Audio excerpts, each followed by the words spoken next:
नहीं वो वहाँ से जंप कर रहा था। लेट्स गो, आ गया भाई मैं। दिस वे भाई। अरे इधर ऊपर जाना अपने को। भाई आई थिंक फाइनली एग्जिट आने वाला है। गिर गया मैं, लावा में जल गया। लेट्स गो, एग्जिट आ रहा है भाई। भाई रुकियो यार, मेरा वेट करो यार। आजा आजा आजा, कम ऑन लेट्स पहले आके मारो। ये हो ही नहीं रहा लेवल मेरे से। कैसे? What you doing man? अरे यार लेट्स गो, एग्जिट है भाई। चलो चलो रन होम। चलो भाई रन होम। रन होम मतलब क्या, वो आने वाला है क्या भाई? अबे मैं तो भाई स्केटबोर्ड से जाऊंगा अपने। यार भाई वो मेरे पीछे आ रहा है। आजा ब्रा, आजा ब्रा। क्या वो मेरे पीछे आ रहा है? भाई हो गया। जल्दी आओ भाई, इधर से चढ़ के आओ। Let's go. यहाँ हुल रे भाई, देखो मैं कितना स्पीड से हुल रहा हूँ भाई। इसमें आओ। There's no feeling more intense than starting over. If you deleted your home the day before it was क्या कर रहा है भाई? मैं भी यार। अरे यार अकेला। or if you left your भाई wallet, मैं मैप के बाहर चला गया। भाई मैं भी आ गया। रुको, मैं भी गया था, आ गया। if you भाई want some स्लाइड money पे at the जाएंगे हम casino, लोग। and then put all your winnings on red. But चलो it came गाइस, up आज black. तो हम लोग को बहुत मजा आया भाई। got your इधर से best shirt एस्केप dry करके cleaned बच गया before भाई, bed. वरना वो And then immediately मेरा भी got ह्यूमन home. पिज्जा बना देता था। तो If you अगर want आप an चाहते हो argument with कि a आप friend, ह्यूमन पिज्जा ना and बनो then तो later लाइक कर दो, discovered यहाँ पर नहीं that हो they गया just सब्सक्राइब returned कर to their देना। original मिलता form. अगली वीडियो में। तो Starting bye over bye. is harder than starting up. If you're not ready for that, like if you've already had a bad day, then what you're about to go through might be too much. Feel free to go away and come back. I'll be here. Alright, thanks for coming with me on this trip. I'll understand if you have to take a break at any point. Just find a safe place to stop and quit the game. And don't worry, I'll save your progress, always, even your mistakes. This game is a homage to a free game that came out in 2002 titled Sexy Hiking. The author of that game was Jazuo, a mysterious Czech designer who was known at the time as the father of B games. And B games are rough assemblages of found objects. Designers slap them together very quickly and freely, and they're often too rough and unfriendly to gain much of a following. They're built more for the joy of building them than as polished products.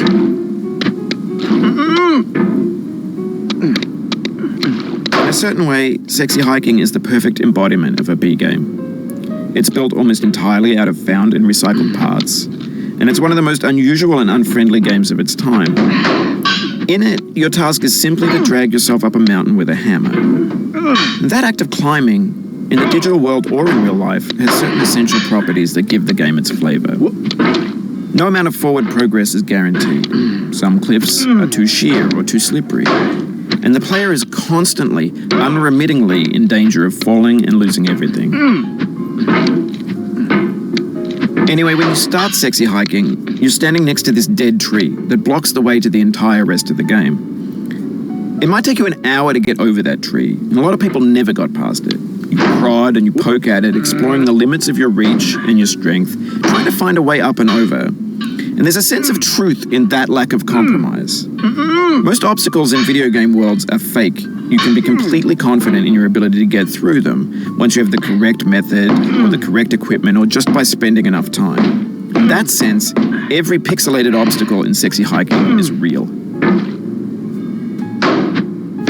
The obstacles in Sexy Hiking are unyielding, and that makes the game uniquely frustrating. But I'm not sure Jazuo intended to make a frustrating game. The frustration is just essential to the act of climbing, and it's authentic to the process of building a game about climbing. A funny thing happened to me as I was building this mountain. I'd have an idea for a new obstacle, and I'd build it, test it, and it would usually turn out to be unreasonably hard. But I couldn't bring myself to make it easier.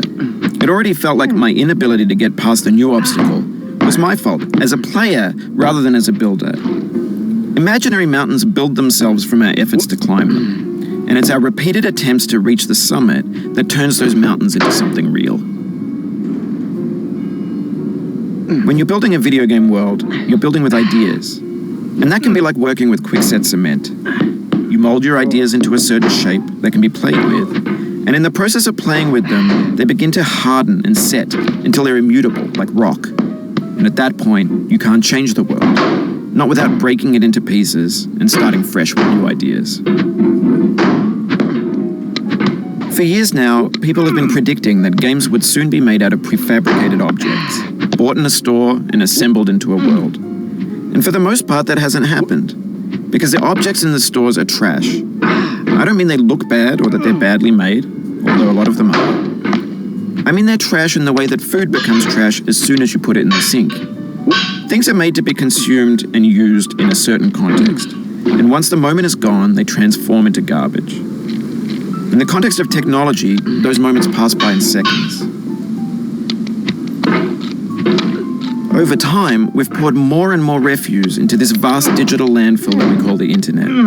It now vastly outnumbers and outweighs the things that are fresh and untainted and unused. When everything around us is cultural trash, trash becomes the new medium, the lingua franca of the digital age. And you can build culture out of trash, but only trash culture. Be games, be movies, be music, be philosophy.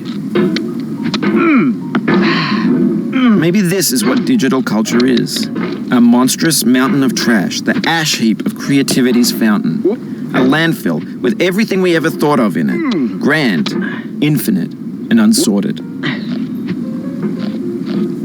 There's 3D models of breakfast, Gen X's fanfic novels, Scan magazines, green screen Shia LaBeouf, banned stuff scenes on Lively. Facebook's got lifelike bots with unbranded adverts and candid shots of Kanye and Taylor Swift mashups, car crash epic failed GIFs, Russian dashcam vids, discussions of McRibs, discarded, forgotten, unrecycled, muddled, rotten, untitled. Everything's fresh for about 6 seconds, until some newer thing beckons, and we hit refresh. And there's years of persevering, disappearing into the pile, out of style, out of sight. In this context, it's tempting to make friendly content that's gentle, that lets you churn through it but not earn it. Why make something demanding if it just gets piled up in the landfill, filed in with the bland things?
Oh, you just lost a lot of progress. That's a deep frustration, a real punch in the gut.